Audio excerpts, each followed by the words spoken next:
નમસ્કાર, હું છું પ્રિયા અને તમે જોઈ રહ્યા છો જનતા કી જાણકારી ન્યૂઝ। નજર કરીએ આજના સમાચાર ઉપર।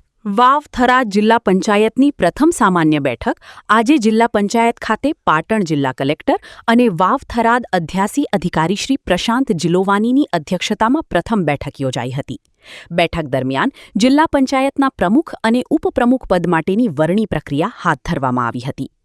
જિલ્લા પંચાયતના પ્રમુખ પદ માટે યોજાયેલી વરણી પ્રક્રિયામાં કુલ 30 સભ્યોએ ભાગ લીધો હતો, જેમાં હાથ ઊંચા કરીને કરવામાં આવેલા સમર્થનમાં સૌથી વધુ સભ્યોનો ટેકો રત્નીબેન હરચંદભાઈ પરમારને મળતા તેઓ પ્રમુખ પદે વરાયા હતા। આમ નવનિર્મિત વાવ થરાદ જિલ્લામાં પ્રથમ વખત જિલ્લા પંચાયત અસ્તિત્વમાં આવી છે। આ ઐતિહાસિક પ્રસંગે વાવ થરાદ જિલ્લાની પ્રથમ જિલ્લા પંચાયત પ્રમુખ તરીકે રત્નીબેન હરચંદભાઈ પરમારનું નેતૃત્વ પ્રાપ્ત થયું છે, જ્યારે ઉપપ્રમુખ પદ માટે દિયોદર તાલુકાની સગવાડા બેઠક પરથી ચૂંટાયેલા જગદીશભાઈ ભીખાભાઈ ચૌધરીની વરણી કરવામાં આવી હતી। અધ્યાસી અધિકારીશ્રી અને જિલ્લા વિકાસ અધિકારીશ્રી દ્વારા જિલ્લા પંચાયતના નવનિયુક્ત જિલ્લા પંચાયતના સભ્યોને શુભેચ્છાઓ પાઠવવામાં આવી હતી।